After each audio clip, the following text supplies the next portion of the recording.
Bonjour. Aujourd'hui, on explore une ressource qui pourrait bien intéresser pas mal de lycéens en France.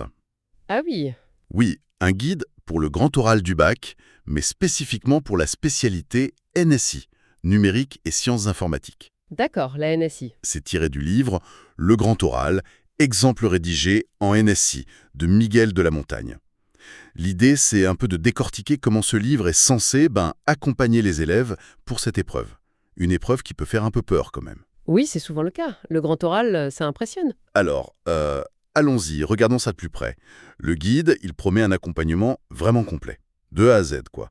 Depuis comment on formule sa question jusqu'au moment où on se retrouve devant le jury. D'accord. Et il met en avant une méthode qui se veut claire, efficace, avec 3 exemples complets et bien détaillés. Ça a l'air très structuré. Oui, la méthodologie, ça semble vraiment être le cœur du sujet ici.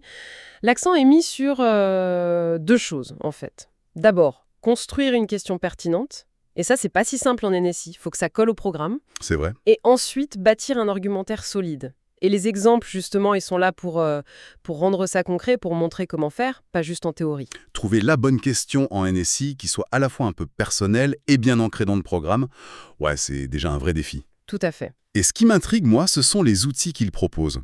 Bon, il y a les exemples détaillés, ça c'est clair, mais il parle aussi de cartes d'argumentation visuelle. Qu'est-ce que c'est exactement?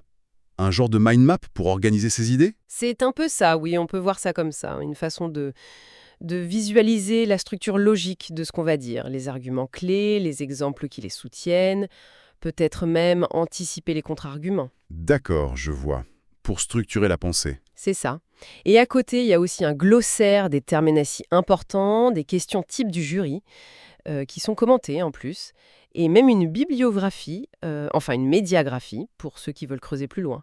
C'est vraiment une boîte à outils complète. Une boîte à outils, ouais, qui a l'air de vouloir répondre directement aux angoisses des élèves, non? Le fameux «qu'est-ce qu'ils attendent de moi? Comment je structure tout ça?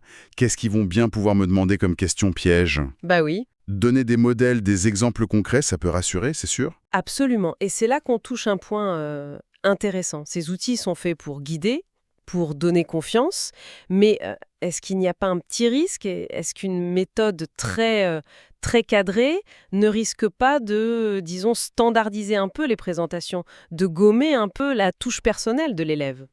C'est une bonne question, ça. C'est toujours un équilibre délicat à trouver entre le cadre et la liberté. Surtout que la description du livre insiste sur le côté vraiment très détaillé, presque pas à pas pour chaque exemple, comment on construit la question, comment on fait les liens avec le programme NSI par exemple, relier un projet sur l'IA avec les concepts vus en terminale, l'argumentation elle-même, le travail sur le style oral, et même l'anticipation des questions. C'est très scolaire, mais peut-être dans le bon sens du terme. Disons que ça offre un cadre solide, et ça c'est précieux quand on se sent un peu perdu. Et le fait que l'auteur soit enseignant, ça donne une crédibilité pratique. On se dit que c'est une méthode éprouvée sur le terrain. Oui, ça rassure. Mais l'objectif final, au-delà de la méthode, c'est bien d'aider l'élève à faire un truc assez complexe. Prendre un savoir technique NSI, qui peut être pointu, la cybersécurité, les bases de données, l'algorithmique, et le transformer en un discours clair, engageant et surtout convaincant pour un jury qui, lui, n'est pas forcément un expert de ce domaine précis de la NSI. Donc, si on essaie de résumer un peu tout ça, ce guide, il se positionne comme un compagnon très concret pour les élèves de NSI face au grand oral. C'est ça. Il donne une structure, des exemples, des outils pour démystifier un peu l'épreuve et, si tout va bien, pour la réussir. Exactement. Et ça nous amène peut-être à une réflexion un peu plus large qui dépasse juste le bac en fait. Ah oui?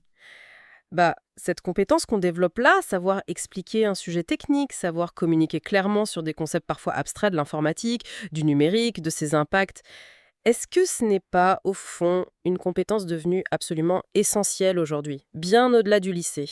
Savoir vulgariser le technique. C'est ça. Peut-être que le vrai grand oral, finalement, c'est celui qu'on passe un peu tous les jours quand on essaye de faire comprendre des enjeux techniques importants dans notre société de plus en plus numérique. C'est une piste de réflexion intéressante, non? À creuser.